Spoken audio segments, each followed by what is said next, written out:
Val Kilmer is here. He's always chosen interesting acting roles, from Batman to Jim Morrison. Here is a look at some of his work.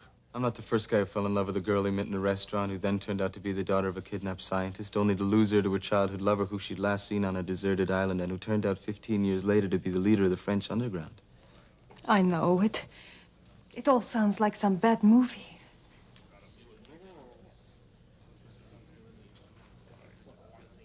You figured it out yet? What's that? Who's the best pilot? No, I think I can figure that one out on my own.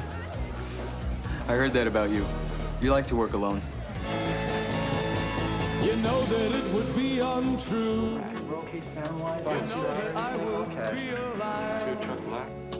If I was to say to you, girl, we couldn't get much higher. Yeah. The bat signal is not a beeper. Well, I wish I could say that my interest in you was purely professional. You're trying to get under my cape, Doctor? A girl can't live by psychoses alone. It's the car, right? Chicks love the car. It means we're not making forward progress like real grown-up adults living our lives, because I'm married to a gambling junkie who won't listen. Charlene, get in the car. What am I doing in this rat bastard situation? You're not! What do you want from me? Leave the bank book and the car keys in the kitchen on your way out the door. His implant. He pulled out his implant. They all have implants. It's how we shock them into submission. We have to find him. We have to dart him and get him back to the compound. Hey, now! Hey! Are you mad dogging me, bitch? No, I was just admiring your boots. Did you purchase them locally? Yo, come on! I ain't got all fucking day! Okay, well, nice talking to you. They shouldn't have done that to him, though. They humiliated him to the Nash. They were so stupid. I'm not following this, He John. had my book, Sharon. He had my black book, and he had everyone's name in it. He said he was gonna kill you, so I told him I couldn't let that happen. His latest film is Spartan. It is a political thriller written and directed by David Mamet. Here is the trailer for the film. Where's the girl? Sir, we believe she was abducted. That she was taken to a bordello. Here in Boston? She may have been delivered for sale and sent down the pipeline and overseas. To get to her father. What do they do when they realize who they took? They kill her. I've got 2 days before the press wakes up. I need a man who can unquestionably follow orders. I am here to get the girl back, sir. And there is nothing I will not do. What's this? She signs all of her letters with that. She sees things cockeyed like Picasso. They took her. Who is they? I don't want to get in trouble. She was here. Where is she? You're gonna leave your life, or you're gonna leave the information in this room. There's a slave trade going on of American women. Her father was in town. They took the Secret Service detail off her to take him tomcatting. She was snatched while he was cheating on his wife. It comes out, they lose the election. I did my part. What part was that? They gotta get her back. There is no they. They'll let her die. They told him she was dead. She's alive. Sir, I saw the sign. Let it go. Stop looking for her. It goes beyond that. We would have let her come home, but you had to put on your thinking cap. What if we had to go off the meter? I need to ask you to do something. Do you know what we've had to do all these years?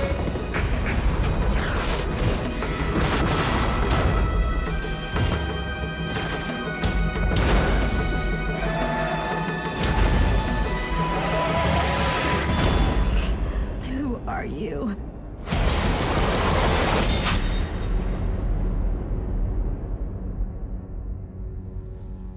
I'm pleased to welcome Val Kilmer back to this table. Welcome back. Thanks. Tell me about the movie. We saw a little bit of a trailer here. Yeah, I haven't seen it before. Before you That was answer good. that, tell me, of all those film roles, which character did you most enjoy getting inside of? I mean, I would assume Jim Morrison had something to do with it. Which would be one of them. Yeah, that was a very involving film because of the singing and just the way Oliver Stone makes a movie, which is a great way to make a movie. It's just very thorough. Yeah. That was about 11 months I worked on that. So I have very vivid memories of that experience. I loved singing the songs and just... and he was a quixotic character. Yeah, and just worked with Oliver Stone again. and in Alexander the Great.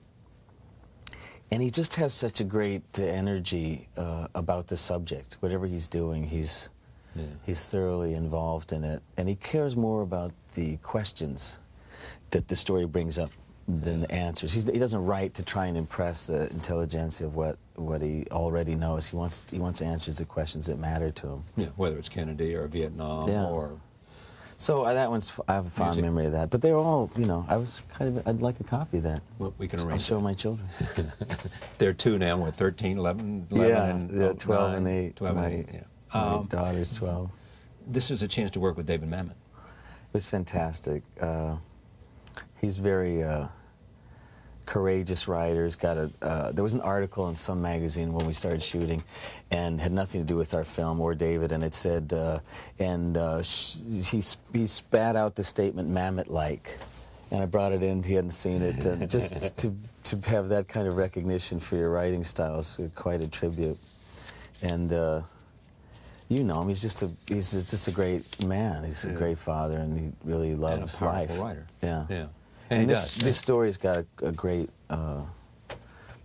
bunch of twists to it, and I love the world of espionage anyway. And I do too. I do too. He came across a great advisor for us, whose background is military, but he's really moved beyond that kind of definition of a kind of warrior.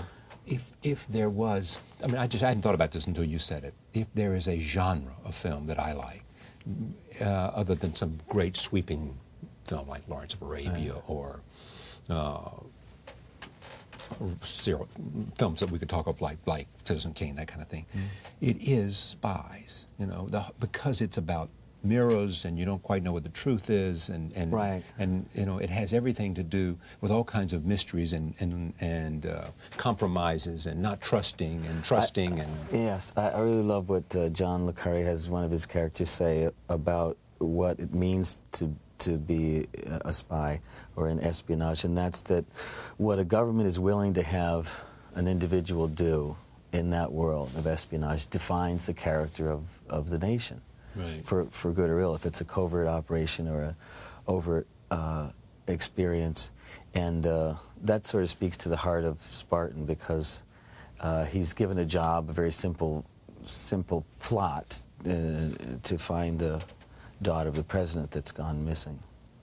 And once the character gets into it, he finds out there's a lot bigger story than just this simple kidnapping. And I think another one of David's films that's interesting along the same subject of what the government's involvement with media or can be, and that's Wag the Dog. Yes, exactly. Which is wonderful. I keep hoping they re-release that. Well, you know, De Niro and Hoffman. I mean, Hoffman just captured. It's fantastic. You know. Yeah. If you look back at you and Tom Cruise in that scene we saw, you know, could you say we probably have achieved the kind of careers we wanted because we individually made different choices along the way to become what we've become? Sure, he's a great example of a kind of actor that's just capable of representing more than just the role in the movie. He's really has looked at his career and work in a very almost scientific way. It really is. You get the feeling that somebody has done some smart and significant career development study. Sure. And you? No, I wasn't that guy.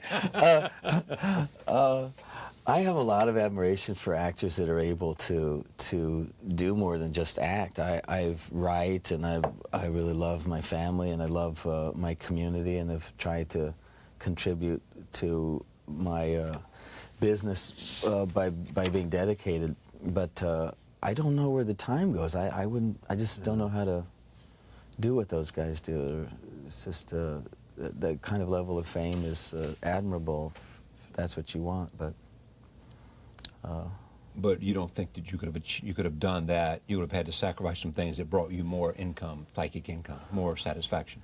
Well, I've really been blessed and haven't had to look. It hasn't been a desire of mine to become kind of develop a persona. So I never really looked for those kind of jobs, or like a period of time where I was under contract to do another Batman after I did that. I wanted to work with De Niro and Pacino. They're wonderful, fantastic people and really amazing talents, and playing a third lead in a film didn't affect me. It just was something that was, you know, honor to And was work it with worth it. it? Oh, yeah. Was it, I mean, worth it other than the fact that, I mean, you got to, because you learned things about acting, and, or just the sheer experience of work, the sheer fun of working with talent? That's all we really care about. Actors want to be good at their job. I've had a great last couple of years. I've worked with some really wonderful people. Got to work with Ron Howard again, and a small, just did a cameo, but in my home state of New Mexico with Kate Blanchett and Tommy Lee Jones. Right. And she's just amazing.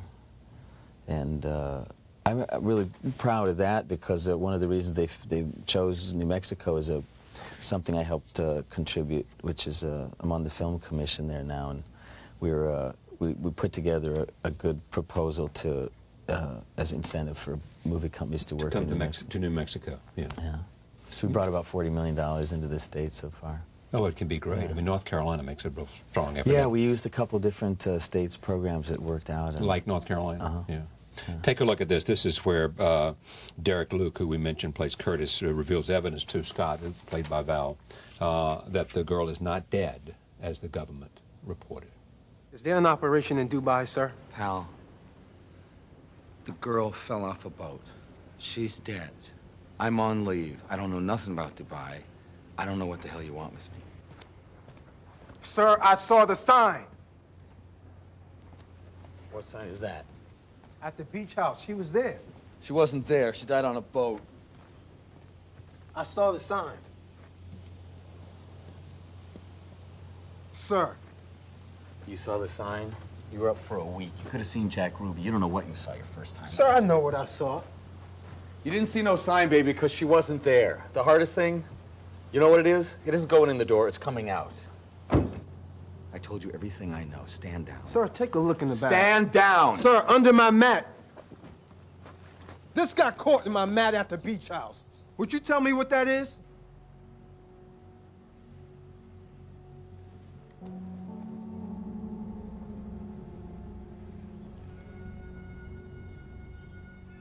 The girl is not dead, sir. Let me talk about a couple of other things. Ed O'Neill, who we saw in the trailer, is here. And he's most famous for his comedy role, I'm sure, on television, but he's a fantastic actor. He's just one of those people that brings a kind of dimension to his work. When he came in the room, everyone stopped and waited till he talked, just like his character, because he has that kind of authority. Yeah. It's interesting, people who can have played a lot of very distinguished roles in film, but not been noticed a lot, or been on stage a lot, and all of a sudden they appear in a television role, and they're almost defined by that role. I mean, obviously it happened to Carol O'Connor because All in Fame was so famous, sure. But he'd done a lot of great character parts before that, and did some after. Same thing happened with Ed Asner. Mm-hmm. Same thing, perhaps, with O'Neill. Yeah. You know. David Mamet working with. How was that? Fantastic. He's a really funny guy, and he sees everything. It's part of what makes him a great writer. Is he's very, very observant, and he's just kind of hyper intelligent, and he dresses really funny. So that's always fun. Do you know anyone that still wears a beret? No. No, I don't know. No. Do you know anyone that wears suspenders and a belt? Yeah. No. And most people who wear berets don't have hair, and he has lots of hair. He's got lots of hair, and he's had the same hairdo for 30 years. Yeah. He probably was. And then probably baby glasses. pictures with those glasses. Yeah, same glasses, beard, and same beret, same glasses, same beard. Yeah. We just laughed a lot. It's a very intense story. It's really more action-driven than any kind of picture he's done before, and it's very taxing to play this guy because they got to hold a lot together. The real guys. Are you less likely to change dialogue lines if they come from someone like David Mamet? Well, never came up. I mean, I maybe made 2 or 3 suggestions. That was the hardest thing, was when he would come in and cut stuff, because it's because you love the line. Yeah, he's just so good that he would feel like something would get accomplished and he'd cut it. And Bill Mace is in it, and they've known each other 30-some years, and he said he's always done that. He'll just go in and He's just a really tough editor. But I think he's used to the theater, and he doesn't know, you know, shoot it with in film, you just shoot it, and if you don't like it, cut it in the editing room. Yeah. Do you write? Yeah. What kinds of things do you write? Everything, really. I've written movies, and first play I wrote was about a West German terrorist here in New York. Joe Papp produced. It's quite a grand... At the Public Theater? Yeah. Is that right? What yeah, was it I called? had a great time. It was, what was called How It All Began. At the time, Coliseum Books at Strand. Oh, yeah, I remember Coliseum over on 8th Avenue. There were 2 books on terrorism at the time, 1980. I wrote it in school with my classmates. Des McAnuff directed it and developed it with us. So from that... Now, did you know Des before? No, I met him on that project. He was a very good stage director. Yeah, we still is. We developed it together in class, and then Joe Papp came to see it at school and at Juilliard, and we went on to. It was great because it was a small little theater, and basically the entire audience was interested in the subject of terrorism, and would stay after, and it would turn into a kind of question and answer every night. Yeah, it was a good time. Juilliard was good for you. Yeah, it was. I think they've changed and have a more, maybe more loving attitude than they had when I went there. So what was it? Just tough love? What it was Michel Saint-Denis, who was a great man, and this sort of style that ballet still stands by, which is basically a kind of beating the talent into the actor, or beating it out of them. I don't know. But a lot of talented actors ended up quitting when I was there. Like? None that you'd know. Yeah, it's a tough business. Actors. Yeah. And they would just beat it out of them. In other words, they would... It's very grueling, and their self-esteem and their self-confidence couldn't take it. And it is very, very hard to do Shakespeare or any of the classics. But was there something about you that made you sort of be able to handle that? Well, I'm just sort of rebellious, I guess. I think that I had a respect for the teachers and an ability to express myself individually that they kind of had to respect. And then the school changed even while I was there, and now it's being run by Michael Kahn, who's fantastic. Yeah. You stay close to it? Originally? Yeah, I've gone back and talked since, and I try to go see their plays and stuff. Roll tape. Second scene, Laura Newton playing the character played by Kirsten Bell. Did my father send you? That's right. Why? Why? He wants me dead. He sent me. You ever hear the one about the king who turned his daughter into gold? He took the guards away. I just wanted to talk to him. He wouldn't even come and see me. He said he would come and see me. He sent a man. Here's what you tell the press. Don't talk. Don't tell anybody. I told him I was gonna tell. He had to come and see me. He sent me.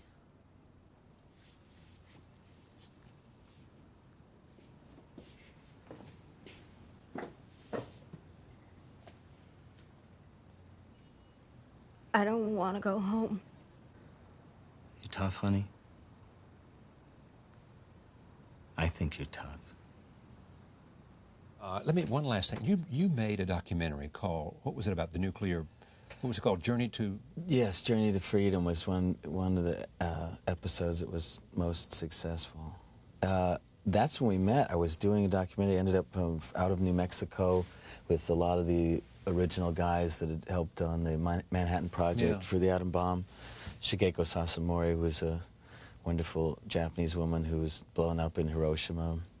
Admiral Noel Geiler, who's fantastic, always spoke out against nuclear weapons, even though he was quite high up in the Navy. And ended up in Washington, where we met, in New York, and I went over to Germany and ended up in Red Square in 1986, filming. Flew over to Chernobyl. I'm very, very pleased that so many of the ideas that were being debated at that time have come to happen about nuclear weapons. About proliferation. Yeah, it's absurd. At a certain point, the world's blown up beyond human life. In an interesting way, it is the most important question of our time. It is, you know, terrorism on the one hand and the possibility of the proliferation of nuclear weapons, and those two things coming together. I mean, we have seen with what happened in Libya Pakistan and North Korea, all the possibilities in the back and forth of the kind of proliferation. You know? And when you consider what's happened to the planet with nothing but the will, like 9/11, and what that madness can produce, an atom bomb is an unthinkable. It is. It's not necessary. Not necessary meaning what? We don't need them to survive. We don't need them for our security. They do the opposite. They blow up in both directions. It doesn't. Bombs used to go that way and land on the enemy. The fallout's terrible for everyone. Is there anything that you, I mean, here's a list of your upcoming films. Stateside, which is opening March 21st with Carrie Fisher. Blind Horizon with Neve Campbell and Sam Shepard. Yeah. Mindhunters with LL Cool J. Alexander with Stone, Farrell, Hopkins, Angelina Jolie, and Delgo. Have all those been already made? Yeah. So you're in a good place. This is 3-4 movies that have 5 movies that haven't been released. Yeah, I took some time off. I was really happy to help out in my state and in New Mexico. Yeah, doing things locally, but also on the film commission, and so it's good to be back working again. Do you live in Santa Fe or somewhere outside else? of it? Outside of Santa Fe. Yeah. Okay. Val's 2 movies again. Spartan is in theaters March 12th. Stateside is in theaters May 21st. As always, Chris. Thanks, John. Thank you. Thank you for joining us. See you next time.